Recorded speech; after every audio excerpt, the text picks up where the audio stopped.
Hello, I'm Gemma Bennett and I am a wellness expert and holistic therapist working with Reiki, cognitive behavioural therapy and EFT.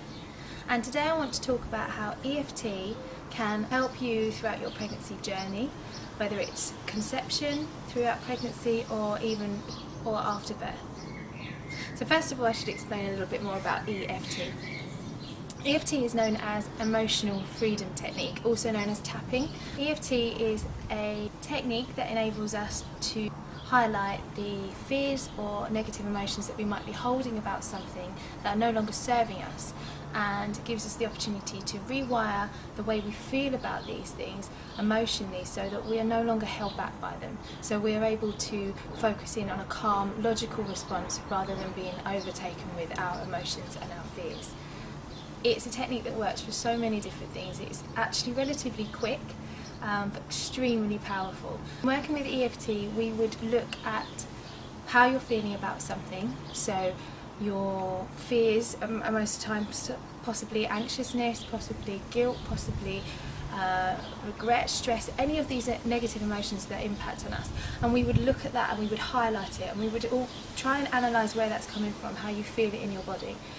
Then comes the process of rewiring that, realigning it, and we do that through a series of tapping positions, starting with our hands, moving around our face and our chest. And these are acupressure points. They're actually sending signals to our brain, to our neural pathways that are reminding us and calming us down. At the same time, you'll be following a sequence of sentences that revolve around NLP training that will send the communication both positive and negative and basically enable us to neutralise the emotion.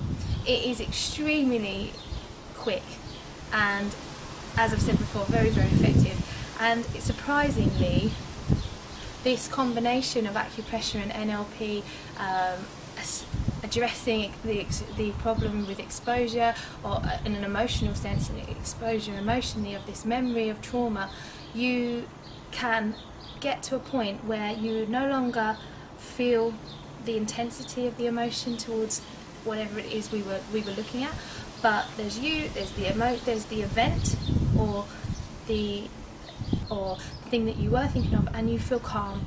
You've got a calm response to it. So obviously it helps us. Obviously this is important. If we're looking at conception, for example, the less stressed and more relaxed your body can be, and the more likely you are to conceive, and the more likely you are to have a healthy pregnancy. Times where EFT might come into play is examples of if somebody has maybe been trying to conceive for a while and has been unsuccessful with that so far. There can become a major fear that this is never going to happen for them. Therefore, this fear starts to take over. This becomes its own block. So EFT is important in this case to actually alleviate that fear and enable us to recognise that although it's taking longer than maybe planned, it's not impossible for you. It's not something that is cut off for you. We don't want to become our own blocks if we can help it. Another example where EFT can come in very handy in this situation is if someone's actually unfortunately gone through a loss of a child or a miscarriage of some kind. Trying again or getting pregnant again, or perhaps IVF that has been unsuccessful, having to go through that whole rigmarole again can cause a whole lot of fear, anxiety, issues, stress, because not many people would choose to go back to that painful place. Of course they wouldn't, but ultimately they want to do that because they want to conceive a baby. So EFT would help us to stop becoming our own blocks, to take away that intense fear and trauma that would have caused, and enable us to move forward in a more positive way.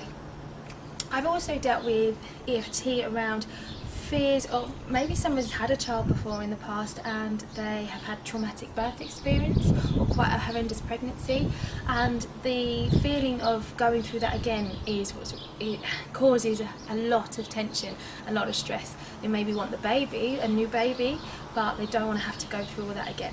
So we have to eliminate that intensity, that fear, and enable them to really think logically without the emotion.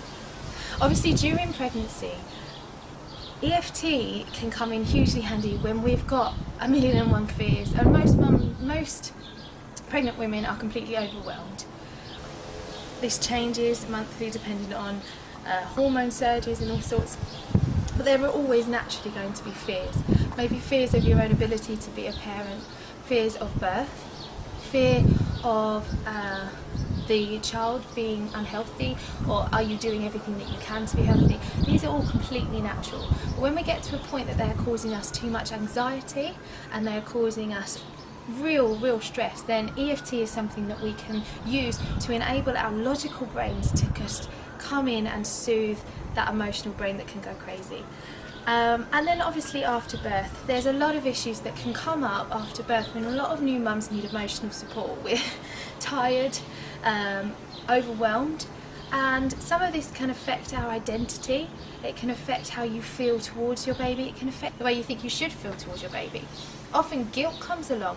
Perhaps you did something differently to how you had intended and now you feel guilty about it. Obviously guilt is never helpful for us, but it is something that we can release with EFT very quickly. So these are just some examples of how EFT can help throughout a whole pregnancy journey.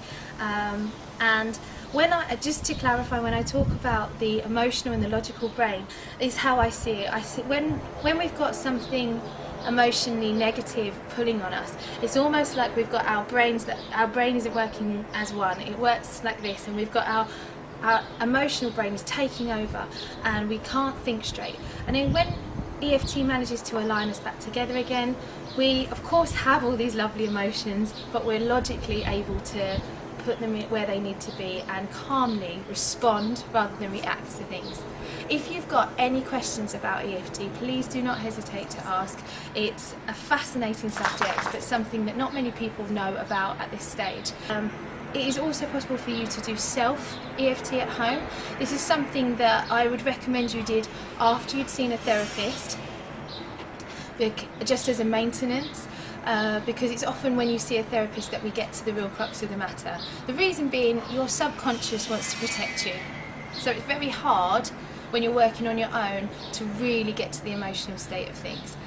Thank you for listening. Bye bye.